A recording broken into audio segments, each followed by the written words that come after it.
The rain pounded against the windows of a Abasi law firm in downtown Nairobi, matching the frantic rhythm of 10-year-old Amara Okafor's heart.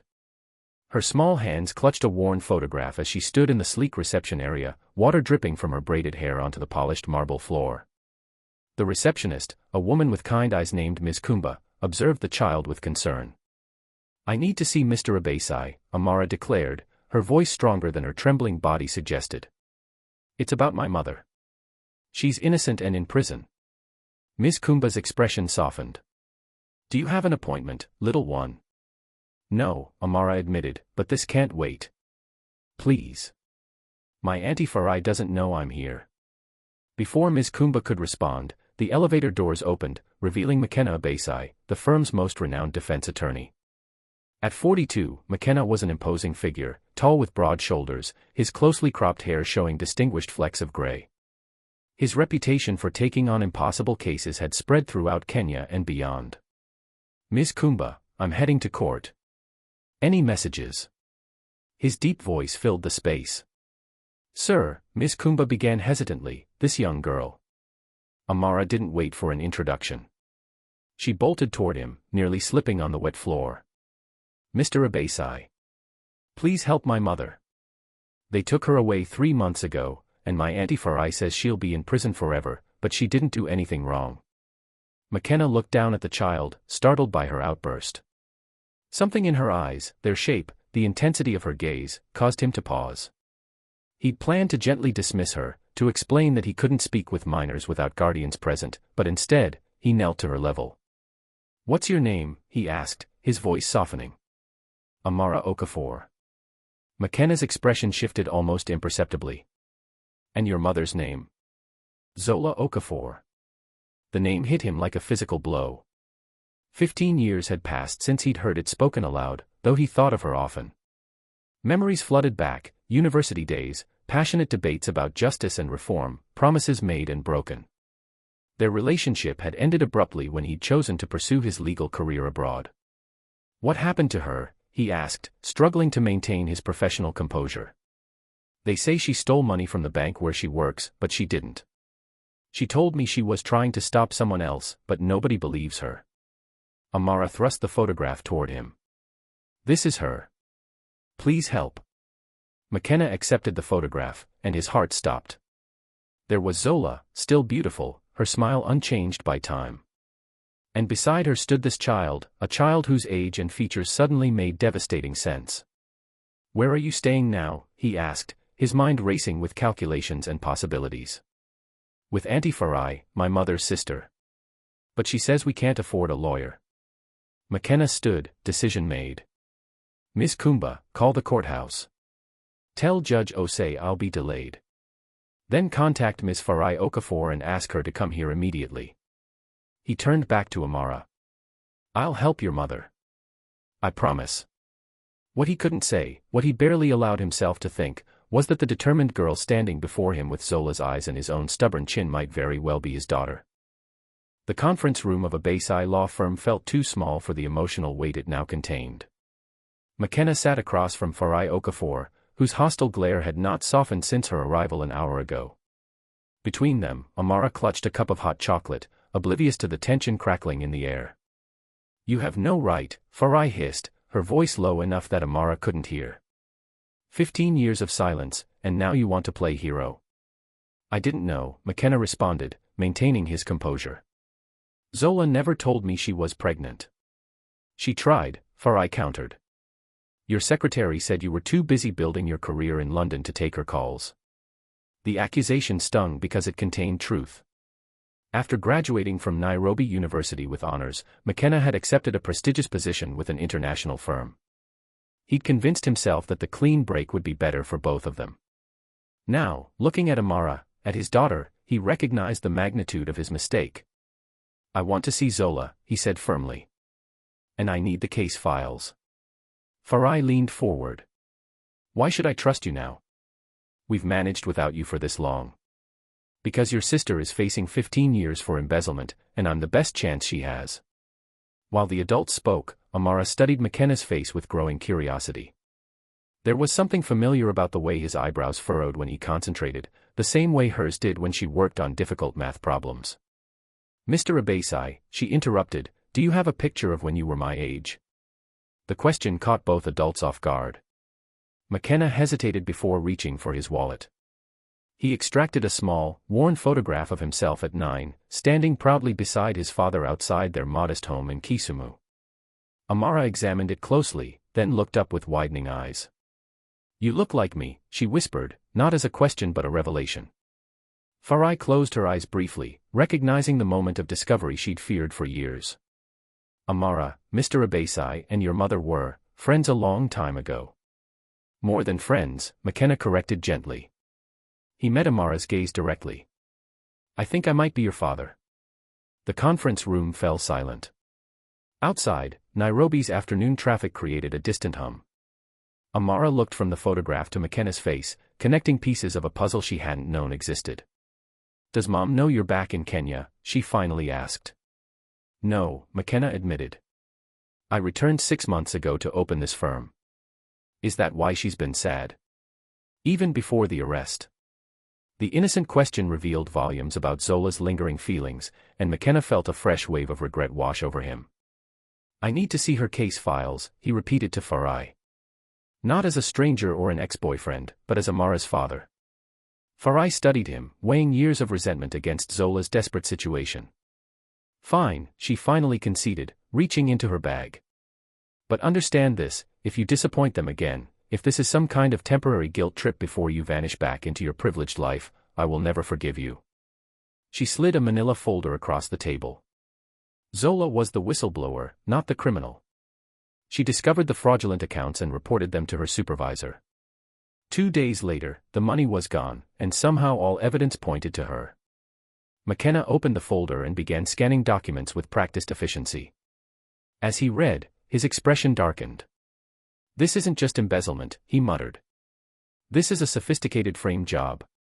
The question is, who stands to benefit from silencing Zola?" Amara moved to stand beside him, peering at the documents. "Mom always says to follow the money." McKenna glanced at his newly discovered daughter with surprised admiration. "Your mother taught you well," he said. "And that's exactly what we're going to do." The women's maximum security facility at Langata stood imposing against the afternoon sky, concrete walls topped with razor wire gleaming in the sun. McKenna parked his Mercedes outside, acutely aware of the privilege his car represented in this place of confinement and despair. "Wait here," he instructed Farai and Amara. "First meetings with clients are confidential." "She's not just a client," Farai objected. "Today she is," McKenna countered. "If I'm going to free her, I need to separate my personal feelings from my legal strategy." Inside, after surrendering his phone and passing through 3 security checkpoints, McKenna was led to a small interview room. His heart pounded as he heard footsteps approaching from the other side. When the door opened, revealing Zola in a faded blue prison uniform, McKenna struggled to maintain his professional demeanor. Her once vibrant face appeared hollow, dark circles shadowing her eyes. Still, when she recognized him, the shock that spread across her features transformed her. "McKenna," she whispered, frozen in the doorway. "What are you?" "Your daughter found me," he said simply. Zola sank into the chair opposite him, her hands trembling slightly. "Amara went to your office." "How did she even know about you?" "She didn't. She just knew I was a lawyer who takes impossible cases." He reached across the table, but stopped short of touching her hands. "Why didn't you tell me, Zola?" "About Amara." Anger flashed in her eyes. "I tried. 6 different times. Your secretary said you were building your future and couldn't be disturbed." McKenna closed his eyes briefly. "Shabet. She was following my instructions, but not for the reasons you think." "I was a coward, Zola. I convinced myself you'd be better off without me, that my ambition would only hurt you in the end." "And now? Why are you here now?" "Because our daughter believes in you." "And because I never stopped," he caught himself, returning to safer ground. "Because this case against you is full of holes, and I intend to dismantle it piece by piece." For the next hour, they reviewed her case. Zola explained how she'd discovered irregularities in accounts managed by the bank's chief financial officer, Edmund Katundu. After reporting her concerns, security camera footage was mysteriously edited, showing her accessing the vault at times she'd been in meetings. Edmund has connections to government officials, Zola explained. When the money disappeared, everyone was eager to close the case quickly. I was the perfect scapegoat. We need to follow the money, McKenna said, repeating Amara's words. Kitunda couldn't have moved that amount without leaving traces. Be careful, Zola warned. There are powerful people involved in this. People who wouldn't hesitate to hurt you or, her voice broke. How is she?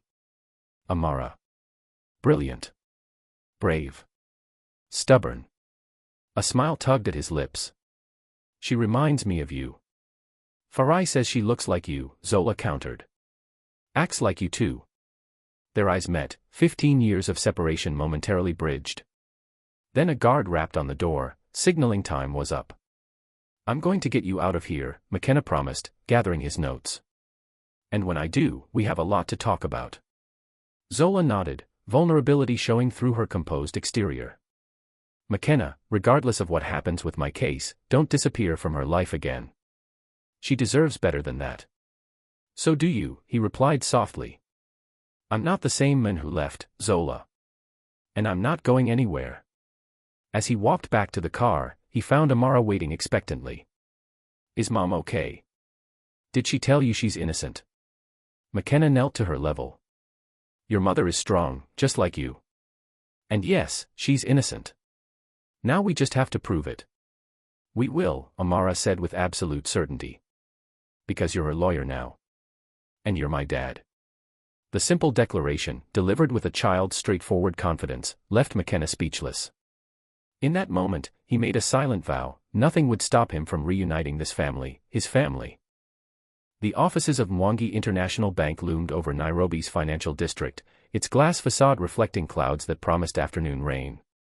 Inside, McKenna straightened his tie as he waited in the executive reception area, a heavy leather briefcase resting on his lap. 3 days of intense investigation had led to this moment. Mr. Abasi, a smooth voice announced, Mr. Kitunda will see you now. Edmund Kitunda's office occupied the building's top floor, offering panoramic views of the city. The CFO himself stood by the window, a stocky man with expensive tastes evident in his tailored suit and gold watch. Counselor, he greeted without warmth. I understand you're representing Zola Okafor. A waste of your talents, I must say. I disagree, McKenna replied coolly. The evidence against Ms. Okafor seems remarkably convenient. Kitunda gestured to a chair. The evidence speaks for itself. 40 million shillings doesn't simply vanish. Security footage caught her at the vault after hours. Her passwords were used to authorize the transfers. Interesting points, McKenna acknowledged, opening his briefcase. Though it's curious that in 15 years of service, Ms. Okafor never showed signs of financial distress. No gambling debts, no lavish purchases. Meanwhile, 4 days after her arrest, you acquired a vacation property in Mombasa worth 38 million shillings. Kitunda's expression hardened. My finances aren't relevant to this case. The court might disagree. McKenna removed a document and slid it across the desk. Especially when cell tower data places you near the bank at 2:17 a.m. on the night of the theft, the exact time the security footage of Ms. Okafor was supposedly recorded. You're overstepping, counselor, Kitunda warned, but McKenna detected the first flicker of uncertainty in his eyes. Perhaps. But I'm also wondering about your connection to Minister Kariuki and why his office pressured the prosecutor to expedite Ms. Okafor's case. The mention of Kariuki's name visibly rattled Kitunda. You should be careful about making unfounded accusations. They're quite well-founded, McKenna countered, producing more documents. These bank records show transfers from offshore accounts linked to you into companies owned by Minister Kariuki's family. Money laundering disguised as legitimate business. Kitunda's face darkened with anger. Get out. Now. I've already scheduled a meeting with the Anti-Corruption Commission, McKenna continued calmly. But I'm offering you a choice, confess to framing Ms. Okafor and testify against Kariuki, or face the consequences alone. You have no idea what you're dealing with, Kitunda hissed. Kariuki can destroy you with a phone call. Perhaps, McKenna conceded, standing to leave. But I've already ensured that if anything happens to me, or to the Okafor family, these documents go directly to every major news outlet in East Africa.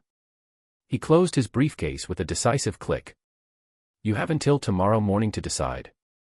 Outside, McKenna's confident facade cracked slightly as he called his investigator, Jabari.